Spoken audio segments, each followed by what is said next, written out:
Hey everybody, apologies for the tardiness today. It took me a little bit longer to get all my images together, and so very late. That shouldn't happen going forward though. I was looking for some images that I hadn't worked on since last year. Still trying to figure out the hair situation. But okay. So today's stream topic is still remembering Albert Goodwill Spalding. The man, I mean, he does deserve to be called the father of American baseball, in the sense that he was the one who organized it, who made it professional, who cleaned it up, he did a lot for the sport. He exported American exceptionalism. His story is a very typical story of how someone got into baseball in those days. Definitely before integration, definitely before, before the recruiting and the trade deadlines and stuff like that. And from my understanding, Tommy Lasorda was the first one to recruit somebody. Was it Rick Monday that Tommy Lasorda recruited? And that was the first time someone recruited somebody or a guy out of high school. And, I understand, but at the same time, it was just a result of the time, right? It's just very different. It's very different. And so, especially what's happening in 2021, where MLB engineers the guys who put on the MLB uniform, it's just very different. And that's why MLB will never be American baseball. And so again, Albert Goodwill Spalding was born September 2nd, 1849. He passed away September 9, 1915. He played with the Boston Red Stockings and the Chicago White Stockings. And so his career wasn't very long, yet somehow he managed to accrue 252 wins and only 65 losses, an ERA of 2.14. Struck out 248, had a batting average of 313, 613 hits, 338 RBIs, and he was the 6-time winner of pitching wins from 1871 through 1876. He was the first one to wear a glove, and I believe that's because he played a little bit of first base, and he tried it out. And then the Veterans Committee inducted him into the Hall of Fame in 1938, and that's deserved for sure. Like, when I've studied or researched the Hall of Fame, I've done it in portions. So I separated out all the Veterans Committee inductees, and I've separated out all the Negro League inductees. I focused on the guys actually voted in. So like Lou Gehrig doesn't fall in that category because he passed away at a young age, and he was voted in by the Veterans Committee. So, it's like, I don't know how I feel about guys who pass away and then they're voted in by the Veterans Committee, like Matt Holliday. So once you do something like that, it's always about what comes next, right? So while I respect what Mad Bum did, that game with the 7-inning no hit, shortened doubleheader, I respect what he did. Obviously, no hitting a team for 7 innings is a big deal still. But it's not about Mad Bum. It's what comes after Mad Bum. We know that there are no more Mad Bums in MLB. There aren't even any more Mad Bums on the horizon for MLB. So we know that what comes after Mad Bum is certainly a lot of mediocrity. It's like your Lucas Giolito's, right? Or your, who else? Well, like that, right? A bunch of guys who get into the minor leagues and they're already injured. They've already had Tommy John surgery. So it's just a bunch of engineered injured guys coming through their pipeline. And so it is what it is. I'm criticizing, but I'm also making observations, and then I'm also establishing the difference in culture. It's just from 1947 on, it was no longer American baseball. It was for sure MLB. And again, it just, while the Jews weren't fully running MLB the way they are in 2021, it was certainly their agenda. America was still reeling from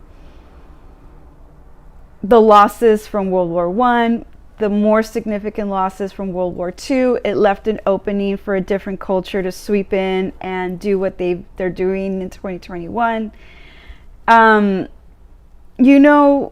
So even the archives, where I pulled up some of the World War I casualties, they admit that women voting, the civil rights from 1960s wouldn't have happened had World War I not occurred. They admit this. And I don't know if that's like, oh, by the way, not knowing that someone would eventually start reading this stuff and say, hey man, World War I did change the course of America. So integration occurred in 1947, right? 2 years after the end of World War II. Do I have that right? World War II ended 1945. Integration occurred in 1947. I believe I can make the argument that integration wouldn't have happened without World War II. Do I want to go that far? Maybe. That's you never stop learning. You never stop connecting the dots. You never stop. Again, I'm not coming at any of this from a place of hate.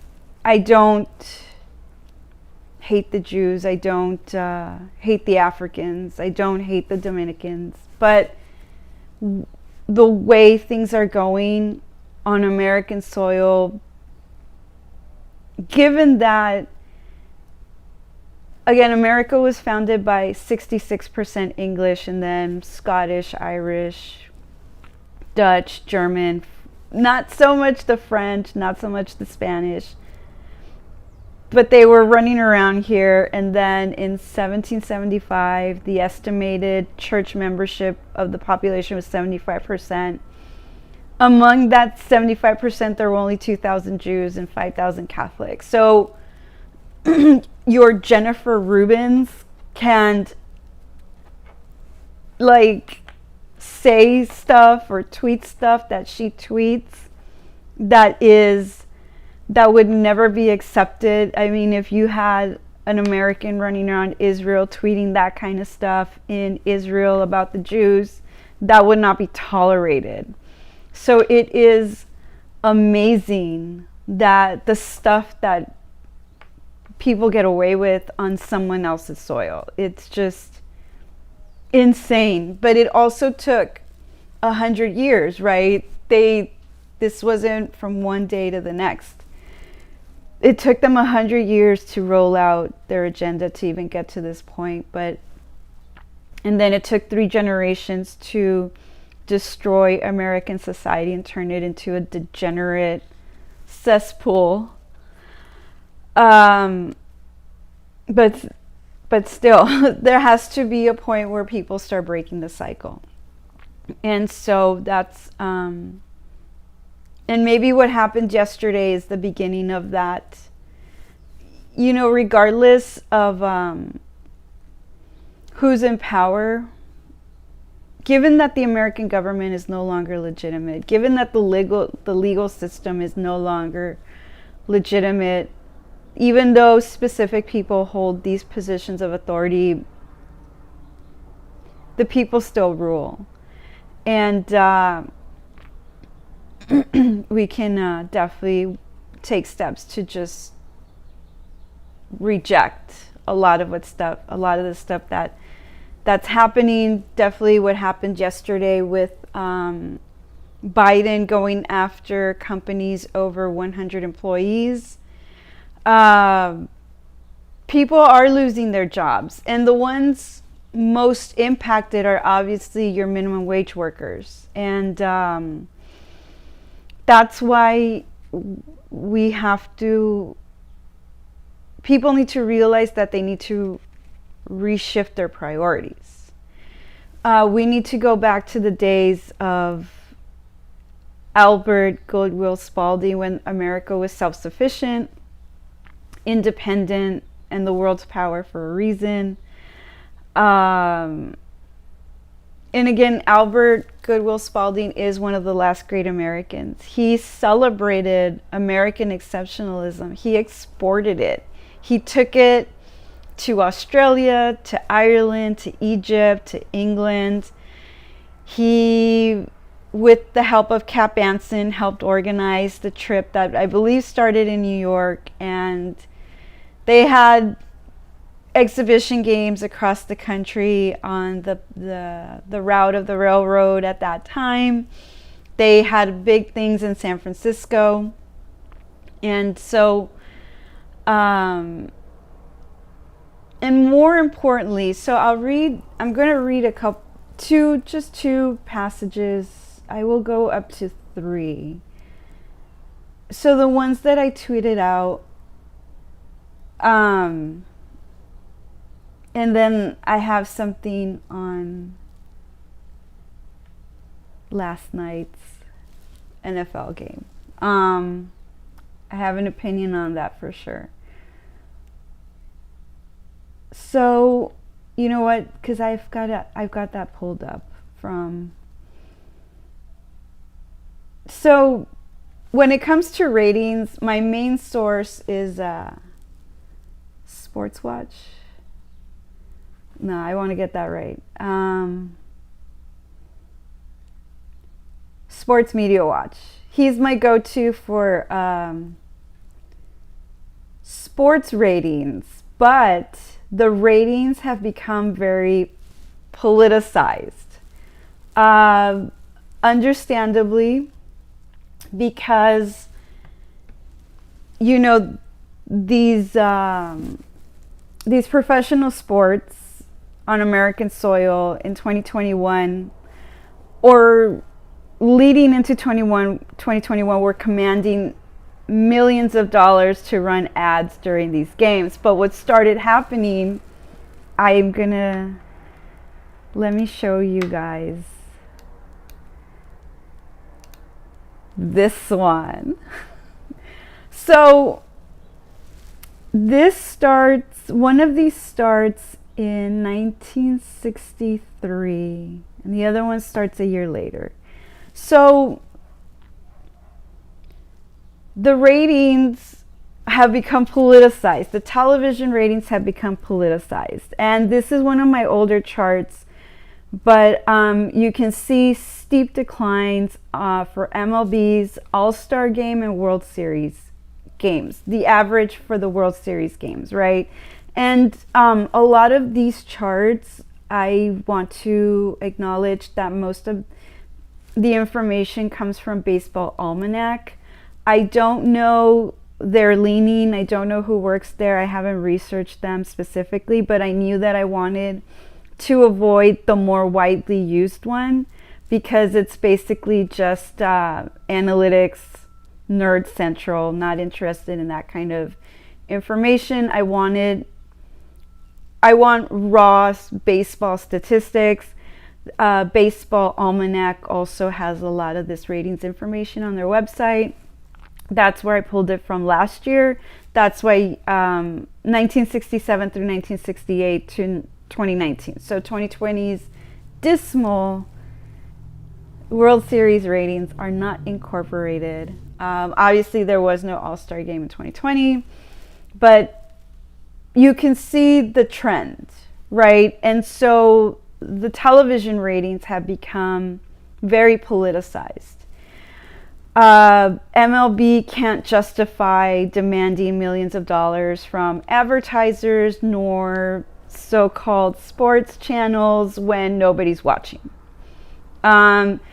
Univision, when they have soccer, and the bulk of it is Mexican soccer. I mean, there are so many soccer teams in Mexico. I don't even try to keep track of all the leagues and all the teams and is that guy playing for this team and he also plays for that one? Like I can't. Like that is just way over me.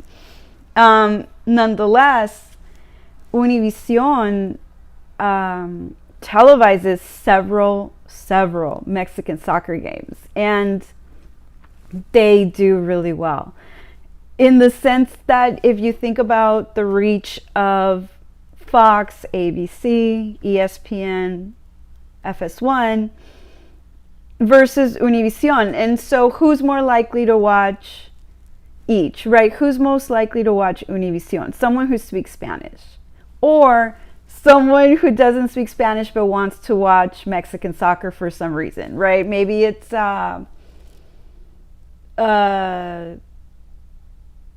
third generation American from Mexican roots who knows his grandpa watches Mexican soccer, so he's going to check it out, but he never learned Spanish, right? There are situations like that, right? We, some people are like the Americanization of, and it makes sense. Americans don't speak Spanish. They speak English. And so, anyways, Univision must be doing really well. Now, politically, Univision obviously wasn't in Trump's camp, right? They were not Trump fans, but on the sports side, their soccer stuff must pay for everything else. And so MLB can't command millions of dollars in contract agreements from advertisers and whatnot when their ratings are going like this. A Mexican soccer game on Univision during lunch garners 200,000 viewers, given that Univision has less reach. Yet MLB garners the same thing, given that the sport has been around. MLB has been around since 1947, and they've been televising games since 1967, 1968. Well, okay, no, right? Because these are just the All-Star game and the World Series. They didn't start televising regular games until down the road. So, okay, I will give them a break there. But they can't come. Like, I tweeted this out. When it comes to TBS, I mean, I don't have any television services right now. I don't have cable right now. This year I've been doing the free route.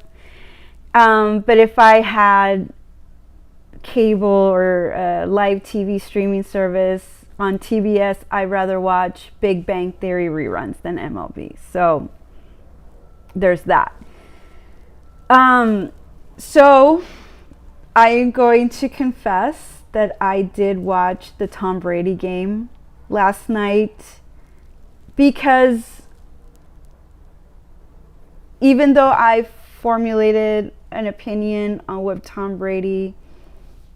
I believe Tom Brady's political leanings are, I still respect him as the greatest NFL player ever. And I wanted to watch, as Tom Brady said or tweeted out a couple weeks ago, his team play against America's team. And it was a very good game. I'm in no position to to criticize anything that any of the players did. We know that Tom Brady's team has an outstanding defense. They have preseason, but when you are like spring training and the regular season are different, right? So they call spring training the lid lifter. So in a way, it felt like Tom Brady's team was knocking off the rust, lifting the lid, right? And so nonetheless, they won. That would have sucked if the game had ended in a different direction. But I know the person that's toughest on Tom Brady is Tom Brady. Nonetheless, he had some really great moments. Him and Gronk, bad boys for life. And the reason why I bring this up, first I'm definitely watching Tom Brady against New England. And then from there, I'm just going to probably watch postseason if Tom Brady's team gets in there again. Tom Brady is a ratings getter. He is a walking Hall of Fame. He is a Hall of Famer. He is an example of an active player who is surefire Hall of Fame. Like, we're watching a Hall of Fame guy, like, no doubt about it. We're also watching the greatest NFL player ever. And he is just amazing. And so these ratings, so again, the television ratings are very politicized. So when Sports Media Watch doesn't post his stuff, I go to TV Line because they don't have a dog in this fight, right? Like when they posted the 2021 MLB All-Star Game ratings first, because they don't have a dog in this sports fight, right? And so that caused it was hilarious the way FS1 got their numbers out right away, which were not impressive. And so TV Line has already posted, because TV Line focuses on the networks, just what's ABC doing, Fox, ABC, NBC, what's the other one? CW. And so they've already posted for last night's game on NBC. Their headline is NFL kickoff game on NBC up sharply from 2020. And that's obvious, right? 2020 was an outlier. People were concerned with other stuff, and football, NFL was just not on their mind, right? So, and Sports Media Watch predicted this. Sports Media Watch predicted an average rating of 21.6. And TV Line is reporting 22 million total views average. And that, to me, that is not shocking. That is not shocking at all. It's Tom Brady. It's America's team, and the Cowboys. The Cowboys are very much like the New York Yankees.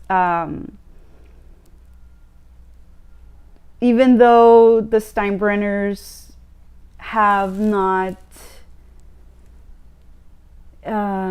continued the tradition of winning the way previous ownerships did, fans remember the glory days of the Yankees, and that's why they have their fan base.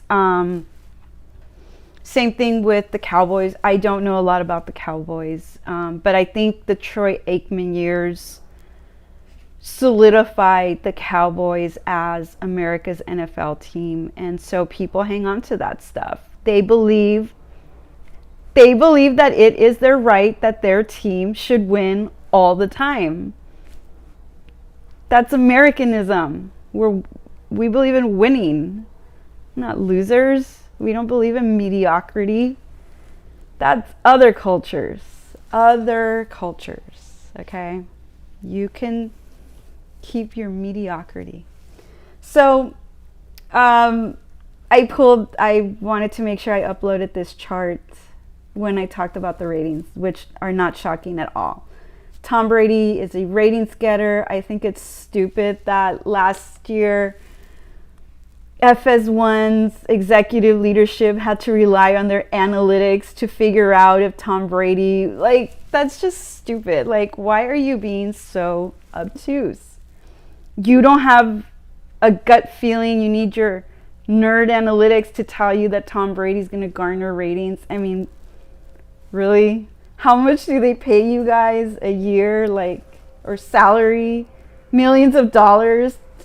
It's just stupid. The stupidity of the nerdism that we're living through in 2021. So, back to Albert Goodwill Spalding. So I'm not going to go into 11 for 2 hours today. I'm going to keep it a little more concise. Today I want to talk about 2-3 passages from America's national game, and then I have something from the 1913 baseball listing book that he used to publish. From my understanding, even after Spalding passed away, the sports book publishing company continued publishing these until the early 1940s. And it's funny. I don't want to give this man a shout out, but let me put it this way. So I never bothered to research MLB before because I was just watching the game. I thought that the people overseeing the game were taking care of it. And then again, my generation grew up with Tommy Lasorda at the helm, Vince Scully calling the games. You had Sosha, the reliable backstop. And so I felt like the team was in good hands. And so I never bothered to question the people in charge. And then the 1990s rolled in, and you've got Eric Harrows and alleged steroid user Mike Piazza. And so that was just not a good decade for the team, but we stuck with them because of what they accomplished in the 80s. And so, we hung in there because they were our team, right? And then the 2000s rolled in, and the 2000s were good for them mostly. Even though he's a total traitor, Ned did a good job with the team. Obviously he's the one that acquired steroid user Manny Ramirez, right? But okay. The other stuff that Ned did with the team was great. He Albert Beltray, and there were definitely some other guys that he acquired that we liked. They were lovable. And then there was Puig. So even though, again, he's a total traitor with the analytics and the Andrew Friedman stuff, Ned did a good job with the team when he was at the helm. And then Andrew Friedman came in, and I remember a tweet with someone who said, I don't even recognize the team anymore because Andrew Friedman cleaned house. He got rid of half the team. The stuff with Matt Kemp. Matt Kemp should have been the next LA Dodger Hall of Famer. He was on that track. So, fuck you, Andrew Friedman. I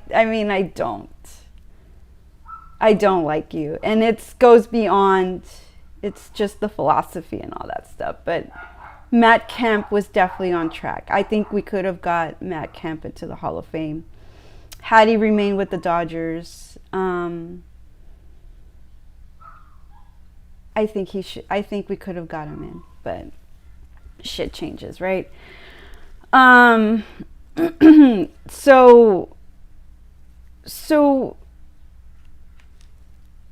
when it comes to A.G. Spalding, he wasn't a religious man. It seems like he was a part of a society. Now, he doesn't mention anything in his writings, so I don't know for sure. But that's something that I wouldn't research right away. Right now, the baseball stuff. I mean, again, it's not like he was out there cheating on his wife, assaulting women. So the personal stuff, that's not something I'm gonna research right away. But I did make notes on it, and so we'll see later on. So let's jump over to the 1913 stuff, and I'm trying to remember which screen. Yes, I'm so awesome. So I pulled this from A.G. Spalding's guide that was published in 1913. And because the sports writers were on him, these owners are profiting too much money. They're profiting too much money, and it's not fair. It's not like in 2021 where that argument is actually true, right? MLB owners get in because they're basically guaranteed a rate of return of, I'm just saying 10%, because that's what most investors want. They're not owners, they're investors. They don't give a shit about baseball. They care about their wallets. And so it shows. It shows because of everything that they're doing. It shows, right? They don't give a shit about the sport. And so, what MLB's doing right now is it's acquiring a bunch of stuff. And, Albert Spalding did state that a team should own the land where its stadium resides. Now, would he have gone as far as what they're doing in 2021? I don't know. He was an entrepreneur. He was a businessman. So would he have taken it this far? I don't know. But let's remember that Spalding loved Americans. He loved the population, all the fans. He respected them, whatever their station in life. He respected all of them. And in addition, he got rid of gambling. He got rid of on-site drinking. There were no games played on Sunday. And so I think Albert Spalding, I wonder how different the American baseball landscape would have been had he lived into, let's say, the early 1940s. Now, that wouldn't make sense. He would have been approaching 100. And, I mean, Ty Cobb, Cy Young got into their later years. So let's say at least he would have lived through the Babe Ruth era. I wonder how different the baseball landscape would have been had he lived longer. Because, I mean, he did retire from being an executive, but he was still an advisor because he loved the game. And so I just wonder, right? And I mean, if some of these greats could have played together or at least against each other, like Cap Anson, Babe Ruth, Joe DiMaggio, like, it would have been amazing. But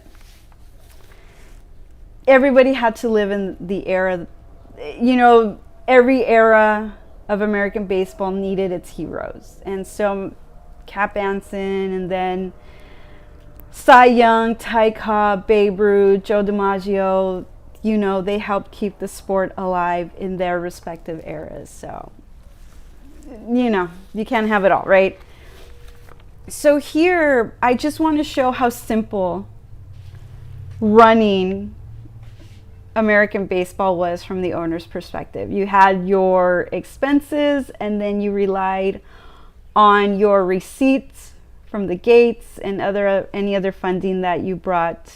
I believe some of them had loans. Also, several American baseball team owners went bankrupt, and they also experienced a lot of grief. You know, I have a really good chart that I didn't upload that I could have shared along with this, but I will save it for the following 2 weeks. But again, very simple, very simple. There were player salaries, travel costs. When they had to travel overnight, they had sleeping cars, they were fed. The umpires, they factored in the umpires, and then they had other stuff, right? The railroad. So the railroad was their mode of transportation in those days, and then they had spring training costs, and then they had the costs of executives. Very simple accounting. No EBI, DTA, no debt is income nonsense. No, what other nonsense do you guys have out there that's basically criminal accounting? Just none of that nonsense. Very simple. Receipts, expenses, boom. This guy netted $4,000.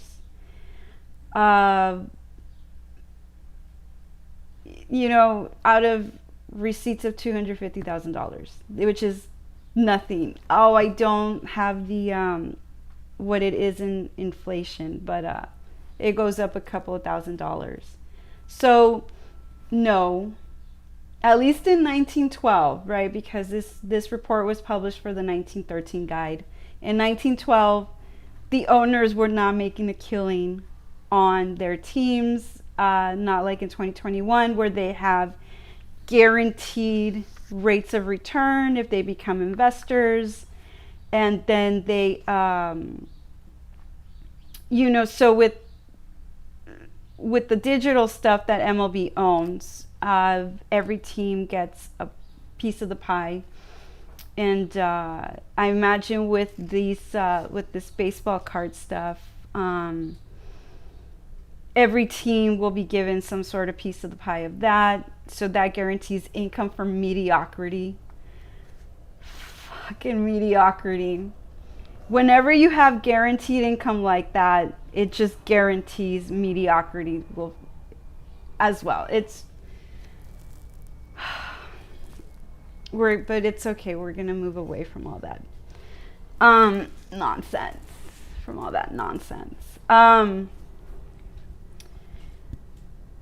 So let's go back here.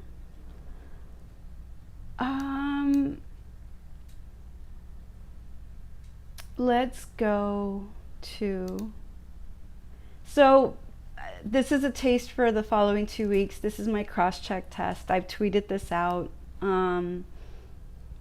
Every champion isn't a Hall of Famer. So I wanted to put that up here. And then, once again, in response to Derek Jeter and his camp stating that individual achievements, well, the standard for the Hall of Fame is individual achievement led to team achievement, especially in Babe Ruth's case. And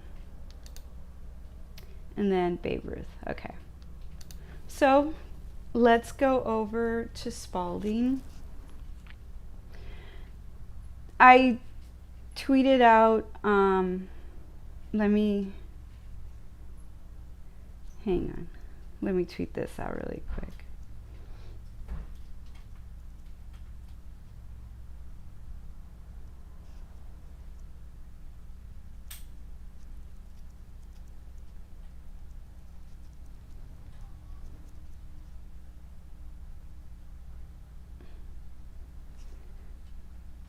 Okay, so 2 passages that I want to go ahead and read for the record. So in Spalding's America's National Game, he goes through a lot of stuff. He talks about the fact that baseball demands brains and brawn, that it's very American. He talks about players like Ty Cobb, LaJoie, Wagner.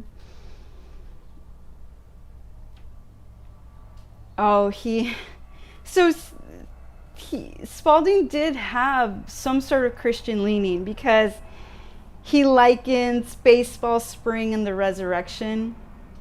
So there was something in there. And so every chapter goes through a different space of baseball. He organized it by year. So for example, chapter 5, 1855 through 60, talks about gambling.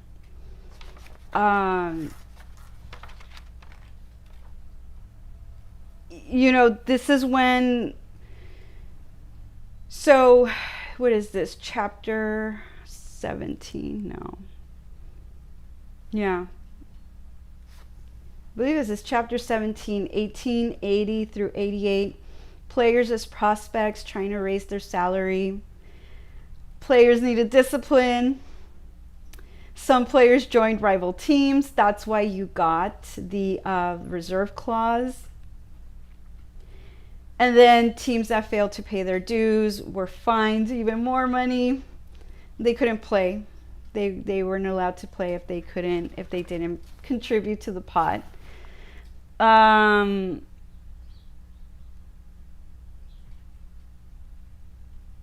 then Mike King Kelly was an interesting character, right? I guess Spalding and Kelly were teammates at one point, or they were friends, and when the players were setting up rival teams and the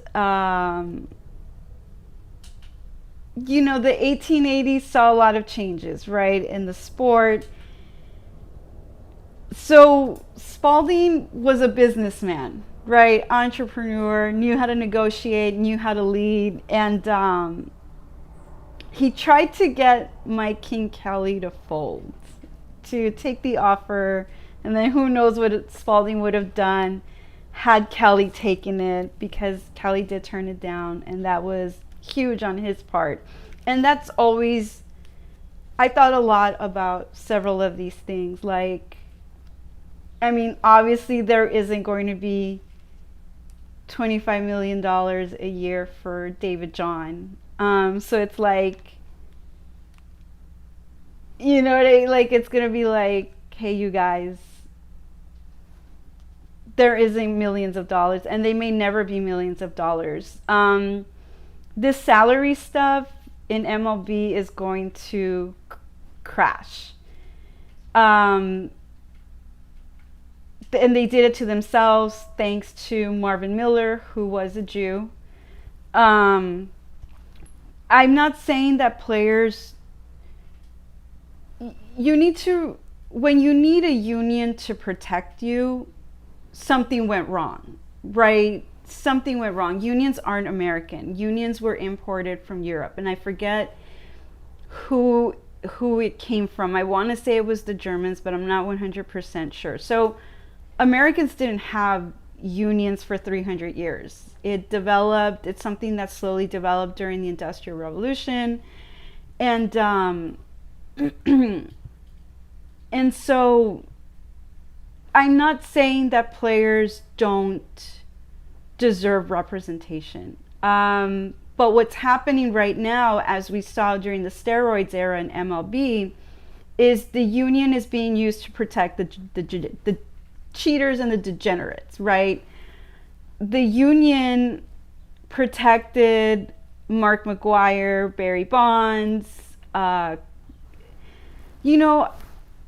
looked at Clemens.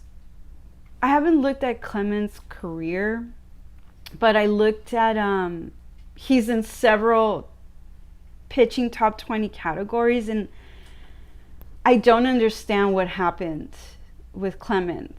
Now it seems like he was rough around the edges as far as his character, but I don't want to open the door for anybody to feel sorry for him and vote him into the Hall of Fame, but dude, what happened? Like, what happened? But okay. So, how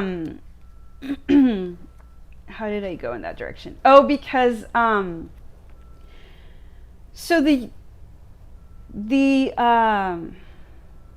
MLB Players Union is basically being used to protect degenerates and cheaters. And so, and what I'm noticing anyway is that the Players Union is merging with MLB. It's basically, you guys are just going along to get along, because the interests of MLB are becoming the same interest of the players, in the sense that, I mean, so with Scherzer, before I found out he's a cheater, and I'm going to admit that my interest in Scherzer as a pitcher started to wane as his injury started to increase. And I'm going to be fair, it's not the same situation with Greinke and Mad Bum. For me, it's completely different. Again, Mad Bum's 3-time World Series champion, Sportsman of the Year, MVP. Greinke is Greinke. I mean, he's just so unique that you can't help but root for the guy. And he's intelligent, and he was outstanding when he was with the Dodgers. So for me, that's where a lot of that comes from, is I've seen him be great. I've watched him be great, and I root for him. And so with Scherzer, with the increase in injuries and the fact that he willingly got out of games at the 6th inning, and then given what Andrew Friedman is doing with him right now, and the narrative they're trying to create around him, plus the fact that he praised Nate Silver, I was like, okay, wait a minute. This guy isn't who I thought he was. And so, Scherzer's one of those who says, believe the science. Okay. Well, that led me to realize that Scherzer isn't an American. So, cultural differences. There was a statistic about him that was tweeted out a week ago. And I guess up to that point, he had pitched, I want to say, 9 games, and he had pitched like 29.1 innings. So, that's fine in analytics world. Oh, wow, look at all the innings he's pitched. But in baseball world, what you do is you look at available innings versus the actual innings he's pitched, which isn't that much. So yeah, of course, he's striking people out, but he's not Babe Ruth. Pitching wise, he's not Christy Mathewson, Walter Johnson, Cy Young. He is MLB. He is the MLB standard of mediocrity, right? So what I'm noticing with the players union is it's merging into MLB because your interests are aligning, and your interests are Jewish values, propping up Africans and Dominicans. So I don't think you can discern one from the other. And it works for them, that's fine, but that's not American baseball. American baseball worked best with the reserve clause. That's why you've got the greatest Pittsburgh Pirate is Honus Wagner. The greatest Detroit Tiger is Ty Cobb. The greatest New York Yankee, technically even Boston Red Sox, is Babe Ruth. Okay, so the Nationals. So Walter Johnson pitched in DC. Is that the team that moved and became the Minnesota Twins? I have to double check. But if that's the case, then the greatest Minnesota Twin is Walter Johnson. And then the greatest San Francisco Giant is Christy Mathewson. Again, that's why these guys had such long Hall of Fame standard-setting careers, is because of the reserve clause. They respected their loyalty, and that's what it's going to be. So this Mike King Kelly, an American. I don't know. I haven't looked up if he was English. I mean, Mike King Kelly sounds Irish to me, but I could be wrong. It could be Scottish. It could be something else. Different culture, different mindset, different set of values, right? So I'm not sure if this is chapter 20, 1889 through 90. The league took no prisoners. Mike King Kelly folded with Spalding but didn't accept the check. So 1899, the Spanish-American War impacted American baseball's financing, and I believe entered Van Johnson. I like that character. So that's one of the passages that I want to read, is a situation with, I believe it's Mike King Kelly. So again, one of the reasons why I believe Albert Goodwill Spaulding is one of the last great Americans is just the fact that he cared about the population. He got rid of gambling, drinking, Sunday games. He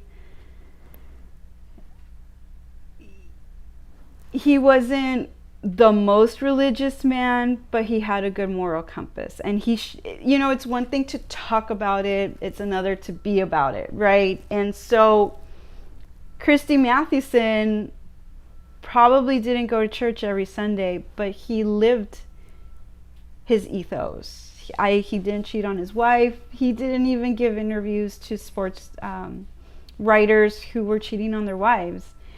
And so they lived it. They didn't talk about it. They lived it. They were it. And so a big difference between people who just talk about it. So one of the passages I want to read to you is gambling driven out. The elimination of the betting evil was the cornerstone of success of baseball as an exhibition game. The fight against it was a fierce one, lasting 4 or 5 years. Then we triumphed, and the cleanest game on earth had been established. No betting, no Sunday playing, no liquor sold upon the grounds. It was a revolution in the world of professional sport. Baseball is the only game which suits the mighty populace and yet is wholly free from ties to bind it to the gambling and liquor selling element whose aim it is to victimize the populace. So that's what's happening in America in 2021. People who are being told you need to get the vaccine. You need to, sorry, I don't know if this is going to ring. Sorry.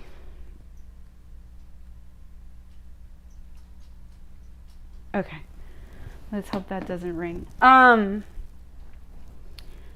So in 2021, some people have gotten the vaccine solely because they've been told you're going to lose your job. So they obviously work for some sort of government agency, some sort of corporation. They don't work for a small business that's not going to force them to get to the vaccine, right? And so you are beholden to the interests of others. You are dependent on somebody else. And then on top of that, you probably don't have the skills to go out and get a different job that will not force you to get the vaccine if you don't want to get the vaccine. I'm actually a little bit surprised. No one's actually come out and said it, but the assumption is that Tom Brady got the vaccine. And okay, and we know he contracted COVID at the parade, but that's a given, right? Like, so from my understanding, the players spent the whole season not touching Tom Brady. And I 100% respect that. I call it Tom Brady's team, but I respect all the players who play on the Tampa Bay Buccaneers. I think you guys really stepped up last year. You showed your awesomeness on the field. You showed that you merit your paychecks. I mean, you don't even need the praise from others. How awesome is it to be a champion? Like, you guys are champions. And you got through the New Orleans Saints defense. You got through Aaron Rodgers. You got through, obviously, Patrick Mahomes. I mean, really, the narrative. You overcame the narrative. Who was the first team you guys beat? I don't remember. But the fact that you got through the New Orleans defense, for me, was like, they have a shot. They definitely have a shot. Because, again, I remember when I've always, for some reason, I know that the New Orleans defense is like really good. And then they built up a lot of noise around Aaron Rodgers before that game. So for me, I was like, okay, let's see, right? And then when you got to the Super Bowl, to me, it was, man, they got this far. And so what I bought into for the Super Bowl was all the hype that I had heard before about Patrick Mahomes and that team. Although I admit that when I watched that CBS game, I was like, that's the team that's supposed to be the future. Or like, I don't know. But, you know, you guys have to understand my experience. I've come from the world of MLB, which engineers its postseasons. In addition, I watched the 2017-2018 Dodgers. I saw what Andrew Friedman and Farhan Zaidi did to lose the games. And so you have to understand why my assumption was, oh, does it work the same way in the NFL? And I saw that at least um, at least 2020, the Tampa Bay Buccaneers front office worked for the team as opposed to against them. But things can shift, so you have to understand my apprehension, why I'm like, yeah, they're going to win. Because that's how I felt about the 2017 Dodgers. I was like, this is theirs, especially after Clayton Kershaw's performance in game 1. I was like, this is in the bag. They're going to win. And then Andrew Friedman, Farhan Zaidi did their thing. And so engineered it so that it went to the Astros. And then in 2018, they engineered it so that it went to the Boston Red Sox, even though they also were cheating, just because they didn't come down on them just because Mookie Betts was there. African Mookie Betts, right? Another narrative. So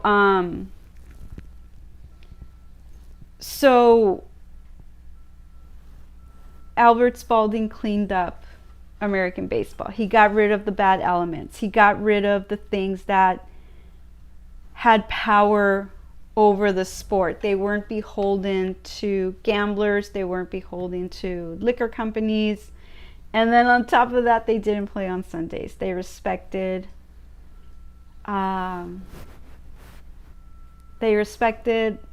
the tradition of praising God on Sundays, right? Another passage that I want to read to you is, as a matter of plain fact, it is much more of a mental exercise than a mere physical sport. So this is toward the end of the book, the article written by the writer for the New York Times, published in 1912, I believe. The article was published somewhere around Thanksgiving, I believe, 1912, and then Albert Spalding published it in his America's National Game book. And so here he's describing the Americans. So at this time, hang on. I think something went.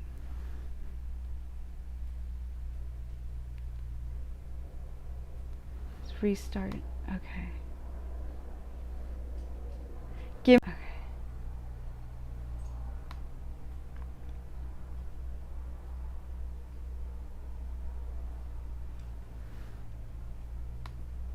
Am I back on? So the thing that could happen happened. Okay, so I think I'm back on. Whoa. You gotta go through these experiences, right? So Albert Spalding celebrated American exceptionalism. He also celebrated toxic masculinity. You couldn't be a baseball player without toxic masculinity. And we have to separate what you're told toxic masculinity is versus what the characteristics of being a man. So again, as I've come to realize, the males who participate in the pickup game of picking up girls are nerds. They're not alphas. Alphas don't have to do that.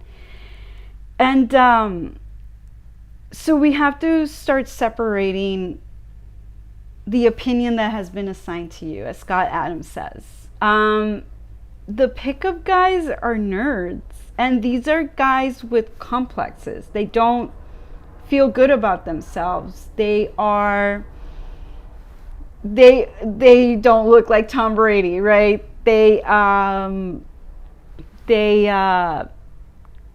tall. I mean, no, they're short instead of being tall. Because some of them are tall, but they're uncomfortable with being tall. And okay, and then they have, you can work with what you've got. if you are nourishing your body with a good diet, I mean, a diet for a man is definitely way different than a diet for a female. So I cannot make recommendations for a guy, but if you are nourishing your body and you're getting some form of exercise, either through blue collar work or through you could go to the gym, but you're probably better off doing body weight exercises like push-ups and pull-ups and lunges and squats and whatever else, right? Like you can, if you look at it, okay, if you go to a gym, there's no ugly people there. Okay, even the people who are obese attempting to lose weight, they're going to get good looking. I know when I used to go to the gym, there were no ugly people there. I never saw ugly people there. Even the people who are working on starting off losing weight, if you gave them some time, like a month or 2 months, their features would change. And so it's up to you to figure it out if you've got complex. What I reject when it comes to nerds is mainstreaming nerdism. Like, there's a lot of stuff that I didn't watch growing up. Like, I've never watched Star Trek or Star Wars. And I don't think I had friends who watched Star Trek or Star Wars growing up either. So you can have your groups where you guys get together and do stuff like that, even though you're 35 and you should be married and have kids and growing up. I mean, you can have a corner of the country where you do stuff like that. The issue that I reject is this idea of making it mainstream. That's what I reject. I reject making all of that mainstream. And that's what we are living through. Nerdisms have become mainstream. And that's why we're living in this cesspool that we're living in. We're living amongst mentally ill males who rape their moms. And we're living amongst, obviously, rapists and murderers. And on top of that, we're living amongst a new breed of drug dealers and drug users. I reject all that. That's a result of the nanny state. That's a result of not having the right to lock up the mentally ill. I reject all of that. So I don't apologize for it. I reject it. So in this passage, Spalding again celebrates American exceptionalism, toxic masculinity, which is simply just men being, and so I didn't realize how damaging television and fiction is to so many people, because I grew up watching tons of television, tons of fiction, reading tons of fiction, and I was always able to discern, okay, this is fiction, and when I stop watching this or I stop reading this, I'm in real life. And I was able to separate the two worlds. Apparently, that is not something that a lot of people can do, which I didn't realize that, but now that I do, we have to take different tactics to rectify all that. And so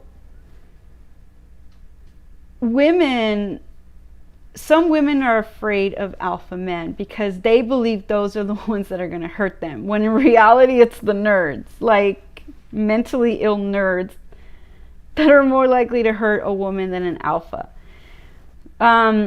So men being men was men getting married, having kids, supporting their families. The wife did not work. She stayed at home to take care of the children. And I want to add So one of the reasons why I have these shadows right now, I didn't sleep.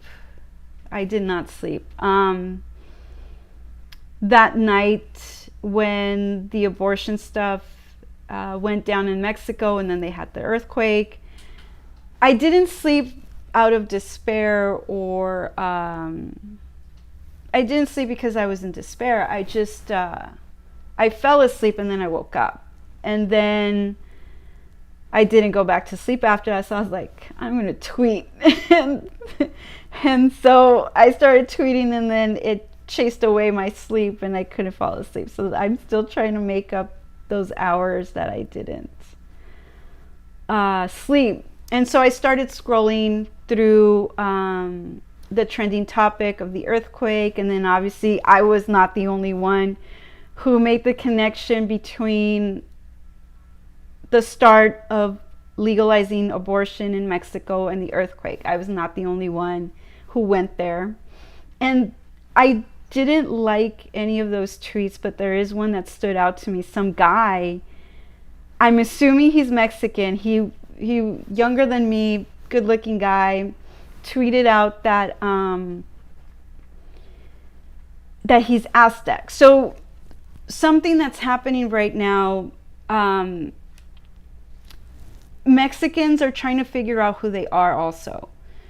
So from my understanding, a Mexican is a mixture of Aztec and Inca plus Spanish and French.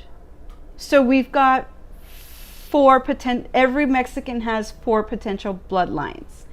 And so you got to remember, the Spanish kicked the Jews out of Spain. So the Jews have a bone to pick with the Spanish. So for the Jews to be targeting Mexico right now doesn't surprise me. I, for some reason, thought that they hadn't exerted their influence over the country yet. Turns out they already have. So the Mexican becomes a target for the Jews because some of us might have Spanish blood flowing within us. And so their goal is to eliminate all things European. That's why they target Americans. That's why they target European nations. And so, I mean, again, some of these things, I'm like, this is what my research is leading me to. Can it be true? And it turns out that I'm spot on. I blow my own mind, and that's fucking insane. And so so what's happening in the Los Angeles school district, for example, some schools within the district, there are mentally ill teachers getting their students to pray to the Aztec and Inca gods. Now, so I'm cool with respecting what came before the Spanish. I think if you visit Mexico, I believe there's still structures that are standing that were built by those cultures. Like in Europe, you can see the influence of the Romans, right? There are bridges in Europe that are still standing that were built several hundred years ago because the Roman engineering was far superior to the engineering of 2021. Possibly, but I mean, better than the Industrial Revolution, right? And so,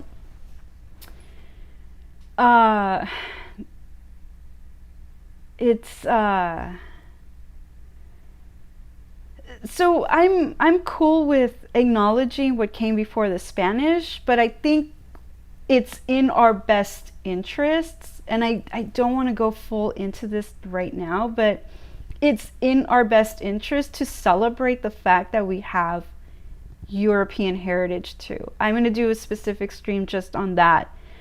So some Mexicans will say, oh, they'll criticize others, you want to be white. What if it turns out that Mexicans are white on a technicality? Um, Basically, that statement is stupid, right? And I think we should celebrate it. I think we can celebrate being part of both heritages, as opposed to what the Jews are going to attempt to do in Mexico, is to eliminate all things from the Spanish conquistadors, and even, I don't know if they're targeting the French. When I went to college, there were some Mexicans there, and one of them was beautiful, blue-eyed, blonde-haired, because she was a Mexican with French blood in her veins, and that's why she looked like that. And I think we can celebrate that. I don't think being a mestizo is something negative. I think it's something that we can celebrate, and it's in our best interest to celebrate if we have the European blood, to celebrate it. But that's going to be a stream that's going to dig deep into some stuff, and so I have to say that for a different day. So back to Spalding, whom we are remembering on the day after the anniversary that he passed away in 1915. He passed away from a stroke, but he also he wasn't a Babe Ruth bon vivant, but he ate, right? He ate. His blood pressure was probably insane, so he had a stroke, and he passed away. Couldn't rehabilitate himself. So I will start over with this passage. As a matter of plain fact, it is much more of a mental exercise than a mere physical sport. There is really no other form of outdoor sport which constantly demands such accurate coordination between the mind and body as this national game of ours. And that is rather fine when you come to think of it. Baseball elevates and it fits the American character. The emotional and moral, as well as the physical side of a man's nature, are brought into play by baseball. I know of no other medium which, as completely as baseball, joins the physical, mental, emotional, and moral sides of a man's composite being into a complete and homogeneous whole. And there is nothing better calculated than baseball to give a growing boy self-poise and self-reliance, confidence, inoffensive and entirely proper aggressiveness, general manliness. Baseball is a man maker. So baseball fits the American character. Now, MLB isn't American baseball. MLB is guided through Jewish leadership, and they prop up Africans and Dominicans. That's why there are cheaters in MLB, whereas in American baseball, Spalding kicked them out. Two different cultures. Proper aggressiveness.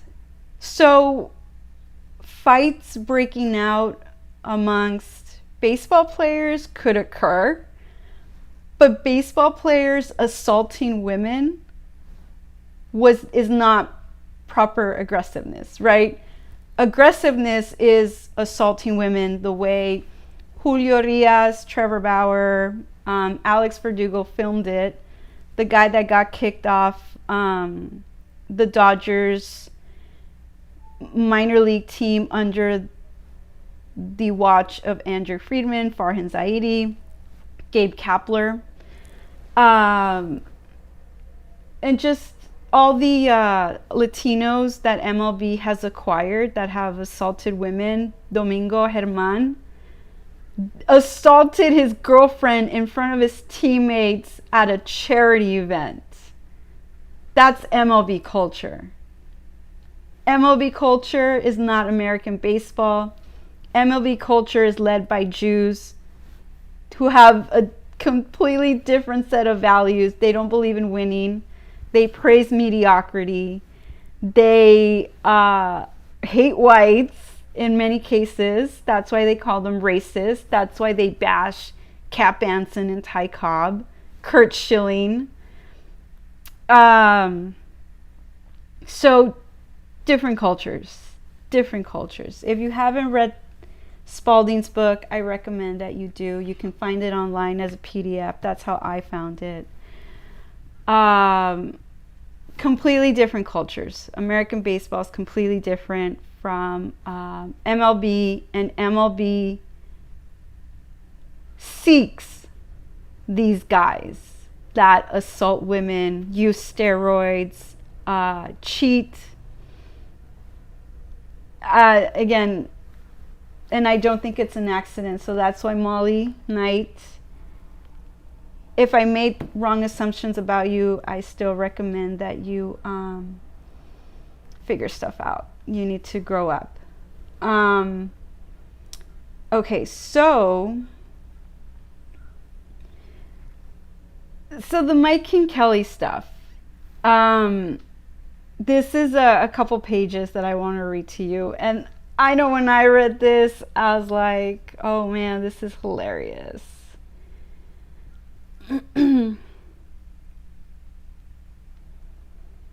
So let me start here. But the alternative in such cases is usually the same and always at hand. The refractory employee in the ordinary avenues of business can be summarily summarized, right? Dismissed, and his place soon filled. Not so in the case of recalcitrant ball player. He may be the most capable man on the team. His presence may be absolutely essential to the success of the nine. His absence may mean the loss of confidence on the part of every player. To dismiss such a player, summarily, may be followed by the withdrawal of public favor and patronage. It may cause much hostile newspaper criticism. It may result in all kinds of demoralization, discouragement, and loss. So obviously the guy that comes to mind is Babe Ruth. So Babe Ruth was a dude, and he lived life to his fullest once he got to New York. And it wasn't that he was a troublemaker. I mean, he wasn't assaulting women, right? But he was drinking and eating. So why would I give Babe Ruth a pass? Because, and again, when he got suspended, the Yankees only won 69 games that season. So Babe Ruth's presence on the team was important. So again, I give you the example of Michael Jordan. I mean, I don't think Tom Brady Tom Brady does not engage in debauchery, right? We know he drank tequila and he deserved it. He had so much fun. He deserved it, right? And that's how I feel about Babe Ruth. Babe Ruth was American baseball for several years. Without Babe Ruth, who knows what would have happened to the sport. Yankee Stadium would not have been built, right? And so it's one thing for Babe Ruth to have been who he was, given what he accomplished. Again, he didn't murder anybody. He didn't assault anybody. He didn't cheat. He was just a man who enjoyed life to the fullest, and he is the greatest American athlete ever. So let's bring Trevor Bauer into this. So Trevor Bauer, regardless what Pasadena PD found, what San Diego PD found, what the LA district attorneys, somebody in the LA court system, right? Definitely regardless of what the judge on the restraining order end of this found, and I'm going to talk about that later on.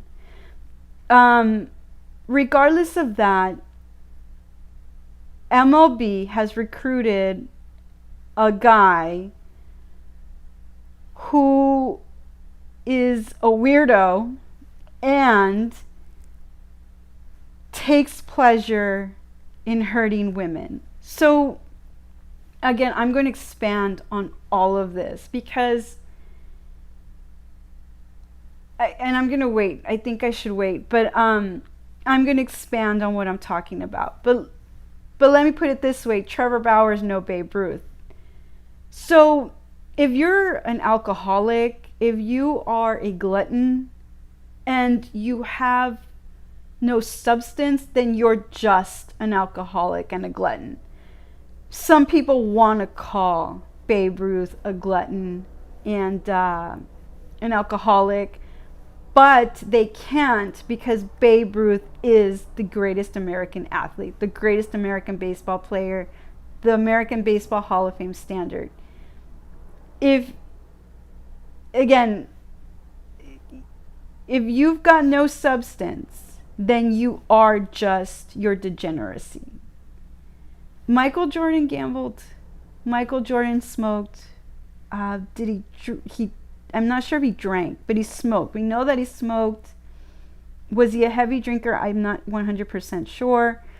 But we know, right, Michael Jordan wasn't going around assaulting women. He didn't participate in sexual degeneracy, right? But we know that Michael Jordan is the greatest NBA player ever because of what he accomplished. And it wasn't just what he accomplished. Michael Jordan managed to acquire he was a worldwide icon. Like, he traveled because of the Olympics, right? His shoes still sell. Like, he's playing NBA right now. The legend of Michael Jordan will never die. And I'm not bringing Michael Jordan in to justify Babe Ruth. I am giving examples, right? We have two examples of two men who accomplished insane stuff, who had character flaws, but they had substance too. And again, they weren't assaulting women. They weren't murdering people. They weren't causing harm to others. They were harming themselves, right? If you smoke, if you drink, if you gamble, you're harming yourself. Gambling may harm your family, but drinking, smoking, you're harming yourself. So that's your problem, not ours. And that's another topic for another day. I don't think other people's degeneracy should be our problem. Topic for another day, though. So, what then is to be done with a team whose members persist in a course which the management knows to be prejudicial to the interest of the game and which is extremely vexatious and annoying? I cannot better answer this question or illustrate the case in point than by recounting here an incident in my experience as president of the Chicago White Stockings about 30 years ago. The team was composed of fine ball players. There can be no doubt of that. It was playing winning ball right along, which made the administration of discipline all the more difficult. I knew that some of those men were drinking to excess. I was aware that these were keeping late hours. It was a notorious fact that their habits were altogether improper. But what reply could I make to their questions? What's the matter with our game? Do you want us to win everything? Where's the team to down us? Okay, so these guys got a little cocky. Right? And so one day I was remonstrating with Mike King Kelly, who was the liveliest of the bunch. That's why I feel like he's Irish, but he might be Scottish. I'm not sure. When he turned on me with, "What are you running here? A Sunday school or a baseball club?" And so when it comes to men, I'm not trying to lecture you guys. I am not trying to be your mom. I am not trying to I get it. I get it. Men are men, right? Now, for me though, nerds are not going to be allowed to act in a certain manner if you don't have substance behind it. If you're just a nerd, no. But it's different. It's like with Tom Brady, right? Tom Brady is a competitor and he lets his emotions fly during the game. But he also stated that that's the only time he can be like that. So I'm assuming that when he's at home with his kids, he's not going to talk to them the way he talks during a game. And so he restrains himself because that's a high IQ guy, right? And so, but I'm sure it must be suffocating at the same time. And that's why, again, my respect for Tom Brady is huge. I just, on a personal level, I'm disappointed about the Marxism. But Tom Brady is amazing. An amazing human, an amazing, and the greatest NFL player ever, right? And so, proper aggressiveness, right? Proper aggressiveness. So I'll read that again. What are you running here?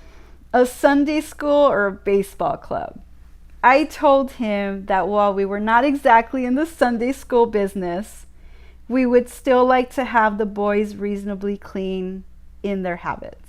And I know the challenges that are ahead for me wanting to do the things that I want to do as a woman. But there will be other things in place where I will not be the one you guys are answering to. I will not be the one. It won't be me, lecturing you guys and whatnot. It won't be me. It'll be dudes that you respect. It will be, and it's gonna go beyond all this. It's for me, again, it's about combining country with the American national pastime. It's not just the national pastime. So it won't be me. It won't be me. I have my own kids, so it won't be me, you guys. So let's do this again, because when I was reading this the first time, I really enjoyed this episode. So I told him that while we were not exactly in the Sunday school business, we would still like to have the boys reasonably clean in their habits. The subject was dropped for a while, and then I began to get letters from the public. So that's like the version of Twitter back then, right? Like here, people tweet stuff. That NBA player was at the strip club again in Jordan and Atlanta. So that was their version of Twitter. I'm sorry. I love this. This is so much fun. Some were from prominent citizens and patrons of the game. Others were from personal enemies of the players. Still others were anonymous. That's like the NBA bubble. Some Joy Taylor, I believe it was Joy, who wondered if some competitors in the NBA bubble would snitch on other guys from other teams just to like mess with them. And so I was still watching Cowherd at that time when they were discussing that stuff. But and I want you to know that I always want to start from a place of respect. It's just everything that happened. I didn't want to watch Cowherd and listen to BLM propaganda, and that's why eventually I stopped watching altogether, because I knew that that's the direction And so it was up to me to make a choice, and I stopped watching. But I always want to start from a place of respect. It's just, some things just go too far. And so I made a choice to stop watching. Okay.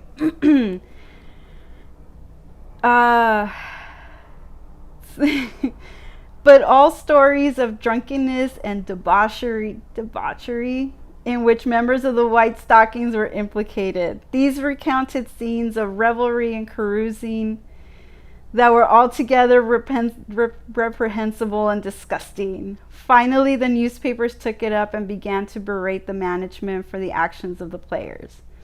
Forbearance seasoned to be virtue, I determined that something must be done, but what? As to myself, I could not charge the men with offenses I had not seen them commit. And yet, I was reasonably certain of the existence of fire where there was so much smoke. I again interviewed Mike King Kelly. I believe it's Mike King Kelly. I hope I'm not mixing him up with a different Kelly. And some others, telling them of rumors I had heard, but all denied the charges in toto. There was nothing to it, they insisted. Meeting Billy Pinkerton one day, I mentioned my troubles and asked him to put a man on the job with instructions to ascertain the facts and make a full report. In a few weeks, the report was ready, and when I got it, I did not know what to do with it. It was on the foolscap sheets and bulked about an inch in thickness. It began with Anson and dropped him after 2 or 3 days as all right. So I believe that's Cap Anson. It began with Anson and dropped him after 2 or 3 days as all right. I'm not sure what that means. Because Cap Anson, was he with the White Stockings? Yeah, he was. Okay. But again, what were they doing? They weren't assaulting women. We know Babe Ruth drank and partied. So the safe assumption is that these guys were also going to bars. At that time it was bars, right? Were there brothels at that time? I don't know, right? The brothel, was it that just the Wild Wild West, or were there brothels in other places? I don't know. But what I'm saying is, baseball in those days had its problems too, but they did something about it. Whereas in 2021, why you want credibility? How do you expect credibility when we don't know yet. The people who run the Baseball Hall of Fame in 2021 have time. But my question is, are you seriously going to put known steroid users on the Baseball Hall of Fame ballot? Are you going to seriously do that? We know Alex Rodriguez confessed. MLB has records that David Ortiz did steroids. Are you seriously going to put them on the Hall of Fame ballot? On top of that, these domestic violence suspensions, are you seriously going to put them on the Hall of Fame ballot? We already know that the Marxist MLB media is weak, and on top of it, makes excuses for these guys. So we know that they're not going to exercise morality. So again, there's a lot of stuff coming up that shows us 100% MLB stance, MLB's future direction. I mean, we know, I plan to do a stream on Pete Rose. I personally think, based on everything, MLB purposefully attacked MLB's greatest hitter on purpose just because he's white. Prove me wrong. Prove me wrong. Okay? You can't, because you're bringing in gambling into a sport that A.G. Spalding had gotten rid of the gambling from. Bring it. Prove me wrong. Prove me wrong. All right. So with Sunday and several others. But the records of 7 out of the 15 players on the team were too awful for patient consideration. The detective had followed them up and down Clark Street, all over the Tenderloin districts, through the whole roster of saloons and speakeasy resorts, and kept track of their movements in minutest detail for days at a time. And the evidence was now in my hands. But what to do with it? That was the question, not easy to answer. If the full disciplinary powers of the league were applied, that meant the disruption of the team at the height of the season. The practical elimination of the White Stockings from the league. I gave the subject long and careful consideration, and at length decided upon a course to pursue. One day I told Anson to have all the boys on the grounds next morning, as I had something I wanted to say to them. He asked me, "What's up?" And I told him to be there and learn from himself. Next morning, I met the team by appointment. I told them what had been done, how I had heard the stories of their dissipation, how I had received scores of letters of complaints, how newspapers had finally taken up the subject, how I had then employed a detective to learn the facts, and that I had this report with me. I then asked, "Now, boys, what shall I do with it?" "Read it," said one. "Read it," echoed the others. I didn't propose to read the long grist again, and so one of the players was deputized to perform the task. He commented with the report on Anson, and I heard one of the players ejaculate, "Here's where the old man gets off." A minute later, someone whispered, "Here's where Billy Sunday slides out." And so until the real businesses of the report began. Unfeigned interest kept everyone silent until reading had ended. Then Kelly broke the silence with one of his characteristic drollery, saying, "I have to offer only one amendment. In that place where the detective reports me as taking a lemonade at 3 a.m., he's off. It was straight whiskey. I never drank a lemonade at that hour in my life." "Now, boys," I said, "what's to be done about it? I understand that you plead guilty to the indictment. What's to the penalty? That's up to you, sir. Anson, what's to be the punishment? Do you want to fine these men?" "No," said Anson, "we don't want their money." "I'll tell you what we will do," said I. I appoint you a seven-man committee to report the punishment to be inflicted upon yourselves." "How much did you pay the detective?" asked one of the guilty. $175, I replied. "Well," said he, "there's just 7 of us. Suppose we stand at $25 apiece." "All right, I'm agreed," said one after the other, and thus ended the administration of discipline in that case. As a sequel to the incident, another occurred a few days later. The White Stockings were about to leave for a series of games at Detroit. The train was ready to start. Standing on the platform was a great green gawk for a fellow, staring with wide-mouthed interest at the departing players. Kelly caught sight of him and whispered something to McCormick. Then the king stepped up to the countryman, and after denouncing him in violent terms as a Pinkerton detective, howled off and smote him with all his might, while McCormick, coming up behind the bewildered Rube, kicked the poor fellow's pants clear up the shoulders. Then the bell rang, and the belligerent players sprang from the platform of the rear car and went whirling eastward. So it sounds like they thought that guy was the detective, or was he the detective? So stuff went down during these golden years of American baseball too. But Spalding took steps to clean it up, and he gave them punishment. And so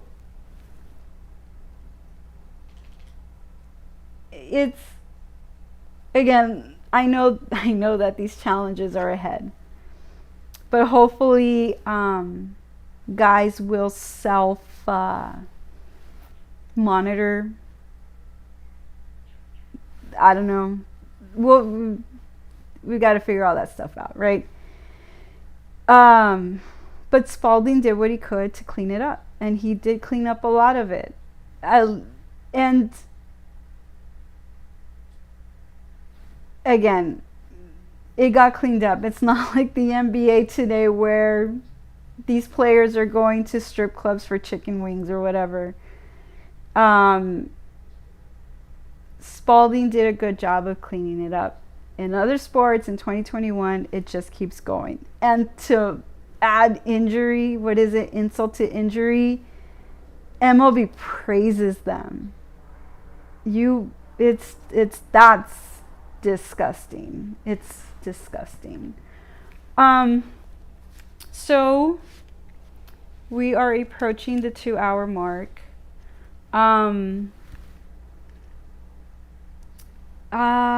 Anything else I want to say about Spalding? I mean, the man was a great American. He may not have been the most Christian, but he definitely cleaned up the sport. He made it enjoyable for fans. He brought credibility back to it. There's a lot of other cool stuff. But I think if you read the book, you'll find it too. Like, what is this? Is this chapter 33? I'm not 100% sure. Are there that many chapters in the book? I could be off. I'm not sure if it's. I would have to write them out to remember. But so in one of the chapters where he talks about basic baseball techniques, talks about the glove. Charles C. Waite, Boston, 1875. They were ashamed to put baseball gloves on in that day. Christy Mathewson talks about one of the catchers who could not see when he put on the catcher's mask. He could not see, and he ripped it off because he couldn't see the ball very well, and it took them time. So American, I know that that's something that Negro League proponents or advocates, whatever, celebrate, is that, oh, they brought in all this new equipment and it was higher tech and for that time, right? Okay, fine. That's Negro League culture. American baseball culture didn't start that way. Again, they weren't. Michael Jordan started lifting weights because other NBA Africans were trying to hurt him. And he needed to be able to take the hits. Okay? So I know MLB sells the velocity thing and, oh, they pitch 100 miles per hour or whatever. I mean, again, that's just a different culture. So good for you. But American baseball had other things, that elements of the sport that they celebrated. Brains and brawn, moral players, stuff like that. And and so I think of it this way. Even the NFL didn't start off with helmets, right? Why? Because they didn't need them. They weren't hurting each other that way. In baseball, same thing. They weren't hurting each other that way. It's just two different cultures, is what all of this boils down to, differences in cultures. That's what all of this is. And I'm just sharing my observations because there's just way too much nonsense. And Ramsey Paul, he's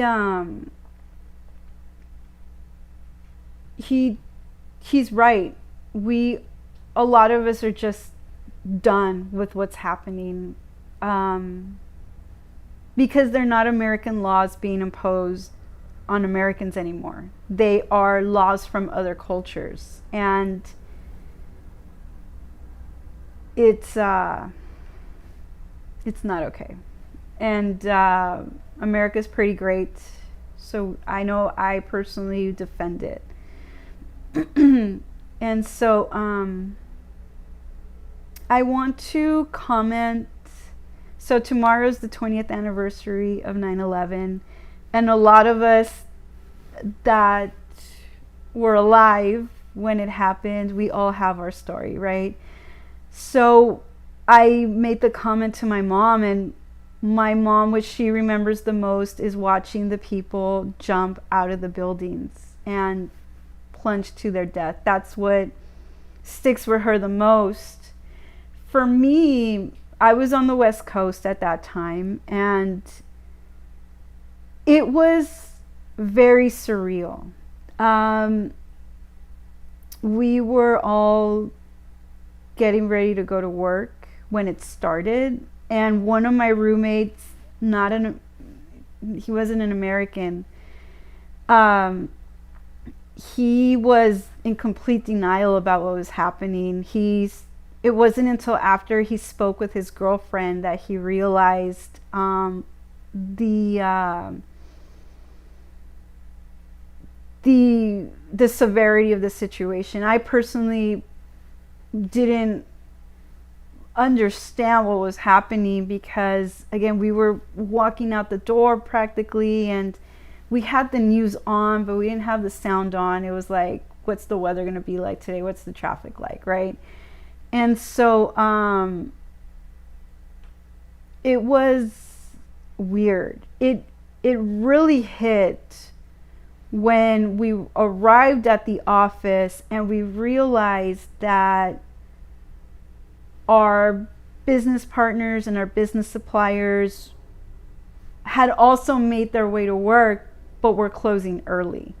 And that's when the severity of the situation really, really hit home. And I think for me, it gets more, the severity of the situation hits home more as the years go by, as opposed to, in most cases, the memory of the situation fades. It actually, for me, gets stronger. So Nick Short usually tweets a lot of great stuff to commemorate the towers when they were still standing. And so it's the 20-year anniversary. Obviously, every year is important. It's just one of those, I mean, how do you even put all of this into words, right? Like, you know how you feel about it. You know your thoughts. I think the most important thing is that we just pass it on. My kid watched Sniper with me, American Sniper, with me, but I haven't sat down and talked to him about 9/11. I just don't even, it's too weird. It's hard because at the same time, how do you balance saying terrorists attacked the USA with not wanting him to say, oh, everyone's a terrorist, right? Like, you've got to find that balance between the event, the people who truly are terrorists today, and just humanity, right? So it's just a weird situation. So I'm going to close on a somber note, but I will be back next week, Monday through Friday. I should be good for 8 a.m. Monday through Friday. A lot of the stuff I'm covering is just dissecting the standard of greatness as MLB defines it, and then as it was defined by American baseball. And again, for me, this isn't just about baseball. It's just that American baseball history is very closely linked with American history itself, American culture,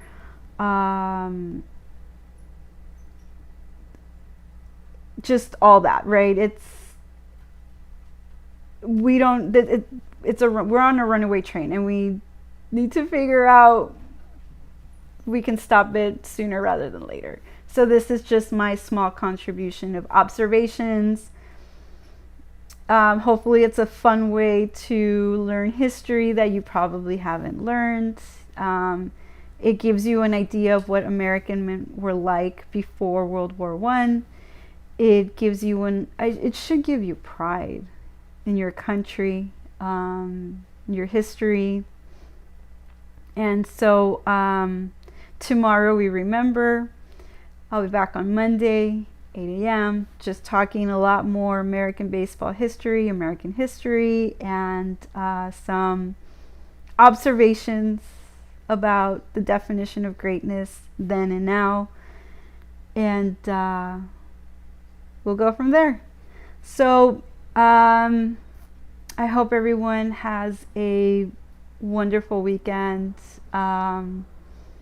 Stay vigilant in the sense of figure out how to protect your household from everything that's happening.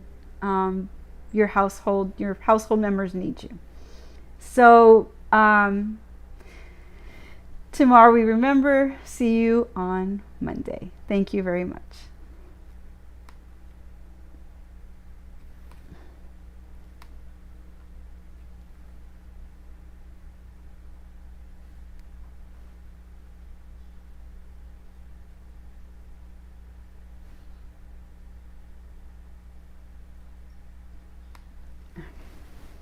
I tried doing a Mario speed run. Did